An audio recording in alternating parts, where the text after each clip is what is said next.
ஹாய்மா, நம்ம நெய்வேலியில் வந்து உமன்ஸ் வேர்ல்டில் நம்ம ஆரி ஒர்க் திங்ஸ் எல்லாமே நம்ம கொண்டு வந்திருக்கோம். எல்லாமே வந்து நல்ல குறைஞ்ச விலையில் ஹோல்சேல் ரேட்டில் தான் நம்ம கொடுத்துட்ருக்கோம்.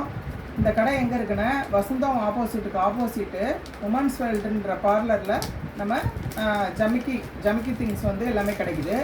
அதோட வந்து இந்த பீட்ஸ் ஒர்க்கு எல்லாமே நம்ம ஆரி ஒர்க்குக்கு தேவையான அனைத்து பொருளுமே நம்ம உமன்ஸ் வேர்ல்டு பார்லரில் நம்ம கொடுக்குறோம். நீங்கள் உங்களுக்கு வேணும்னா ஹோல்சேல் ப்ரைஸில் எல்லாமே நீங்கள் வந்து வாங்கிக்கலாம். ஜமிக்கி ஒர்க்கு எல்லா வெரைட்டிஸ்லையுமே நம்ம வச்சுருக்கோம். அதோட த்ரெட்டு நூல் கண்டும் நம்ம எல்லா கலருமே நம்மள்கிட்ட இருக்குது. உங்களுக்கு வேணும்னா இந்த இதில் இருக்கிற ஃபோன் நம்பருக்கு நீங்கள் வந்து ஃபோன் பண்ணி வாங்கிக்கலாம். நம்ம கடை எங்கே இருக்குன்னா, வசந்தம் ஆப்போசிட்டுக்கு எதிர்க்க இருக்குது உமன்ஸ் வேர்ல்ட் பார்லர் நேம்.